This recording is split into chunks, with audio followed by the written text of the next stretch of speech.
Superintendent Mark Shepard joining us this morning here on the Big Dog Morning. Well, nice good morning. to have you here. You're not wearing the heavy coat, so you must be. Well, probably should have on the heavier coat. It's pretty cold outside. It is cold out there. Oh, man. A lot of activities going on, though. So let's kind of run through some of the activities and also talk about COVID numbers that are right now decreasing, right? Yeah, let's start with the COVID numbers. We're down to single digits, and we had 8 students out yesterday and 4 staff due to a positive test. Those are phenomenal numbers. Those are the lowest numbers we've had since September. So, I think Omicron, a little bit like Delta, we saw it ramp up rather quickly, and then the good news is we saw it fall off rather quickly. So hopefully we can get back to more of a normal, and if 50 degrees in February is the new normal, then maybe single-digit COVID cases become the new normal, and we just kind of move on. Yeah, that'd be great. As far as protocols right now, maybe just kind of give me the basics. We're still in the advanced protocols, and we try to go 2 to 3 weeks of a trend before we change our protocols. And so right now, we're still taking temperatures when people come in the door. We still wear masks on buses. It's, impossible to social distance on a bus unless you were every other seat, every other row, which just wouldn't work. But for the most part, outside of, continuing to message that if you're sick, you stay home. If you have a fever, you have to be fever-free for 24 hours before you come back. And then if you've been tested, you really need to stay home until you get the results back. And I think if people will adhere to those 3 things, we can definitely manage COVID, influenza, other illnesses. Yeah, I would agree. Activity-wise, let's talk about some of the things coming up here very soon. Well, we're kind of diving into postseason. And so later this week, beginning tomorrow and Saturday, we have the girls' wrestling districts. And so we have a number of athletes participating in that. We wish them well. We do have a big night coming up, a couple big nights coming up, February 4th. Which is tomorrow night. We play Lincoln High. That's the old uniform night, so students can come and they can purchase those. Anybody can come and purchase those. So sometimes parents like to purchase their son or daughter's old uniform or their old number, maybe not their exact uniform. Right.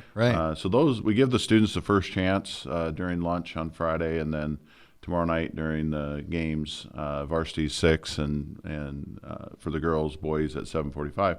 We give an opportunity for people to kind of go through them and identify if there's something there they want. They're usually very inexpensive, but what else are you going to do with those uniforms? Right. Yeah, you might as well get rid of them. Coming up Saturday, big game for the Fremont girls. They'll play a pretty competitive Glenwood team. Yeah, we're going to go over to the Mid-America Center. Did that last year. I think it sets up well for the postseason. Number 1, it's good competition. Number 2, you're playing in that larger venue. You kind of get used to taking some of those shots where the background is a little further away. Right, yeah. And this makes a difference. Yeah, it's just a great opportunity. We played Glenwood last year. It was a really tight game. Glenwood, I think, is ranked number 3 right now in Iowa in Class 4A. So it should be a good game. Should be a good opportunity for our girls to get that experience on the bigger court. Yeah. Tell me a little bit about Family Connection Night. So several years ago, the high school changed kind of their strategy in regard to parent-teacher conferences because a lot of times when kids get to the high school level, the parents just don't show up for those parent-teacher conferences. And so what they've tried to do is change the format, and they call it Family Connection Night. It's coming up on Monday, and they can come in. Parents can come in between 5 and 8:30 p.m. It gives them an opportunity to visit with teachers, guidance counselors, the administration. Just a little different format where instead of just going through your son's or daughter's grades, it might be talking about how they're actually doing in class, maybe with the counselors about their future plans or their future schedules. It just gives an opportunity for more interaction with families. And I think it's been received fairly well the last couple of years. And Monday, I think, will be no exception. The weather's going to cooperate, so people won't be staying out because it's freezing cold out. For sure. You were just talking about bowling districts tomorrow and Saturday. They get right into state competition, don't they? Yeah, if I said bowling, I meant wrestling. Oh, tomorrow and did Saturday. I say I'm sorry. maybe? Oh, you did say wrestling. I Okay. was thinking bowling, but Yeah, state individual bowlers start competition on Monday. If they do well, on the girls' side, we have several individual qualifiers, and Karina Capron, Kaylee McKenzie, Haley Bates, and Lexi Montoya. We're hoping that they do really well on Monday. If they do, they get to compete on Tuesday for the team title. Yeah. Alex Reason is our individual qualifier for the boys, so we wish them well at state. It's always, this time of year we go from bowling to wrestling to swimming to basketball, and it's like every week there's a new state competition. So we wish everyone well in those endeavors. Yeah, it's a lot of fun. You mentioned the hack swimming will start next weekend, Friday and Saturday at the Dillon Family Aquatic Center. Big pink out coming up too, though. Big pink out is coming up on February 12th. There's raffle prizes. There's a $500 half court shot. So maybe you can come out, Chris, and I will. take your chances there.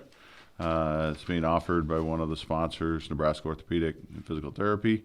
But Tuesday, next Tuesday, the 8th, we also have, during our halftime of our game against Grand Island, the Junior Tigers will be scrimmaging. And then it's Juice Stop night with a shootout for Juice Stop gear and gift cards. So lots going on. As far as the Pink Out game, that's been a great event for our community the last couple of years with the dollars. This year going to the American Cancer Association, Nebraska chapter.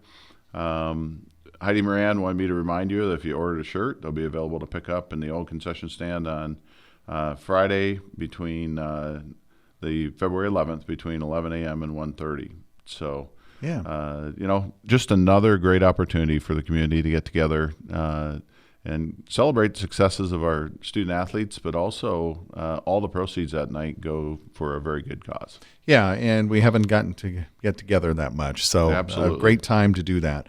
Yesterday, a good day over at Fremont, as yesterday kind of a signing day for not just Nebraska, but kids going anywhere athletic-wise. Well, it's really a good day, and I read an article yesterday that talked about signing day has been reduced to the transfer portal and who's going from which college to which college. But we had 12 student athletes yesterday sign letters of intent to continue their athletic careers at the college level. And, when you look at that group, a number of them are cross country and track, which, our programs speak for themselves in that regard.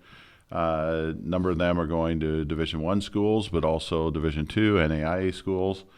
Just an opportunity for the kids to continue their passion and get paid a little bit to do that. Right. So that's a great opportunity.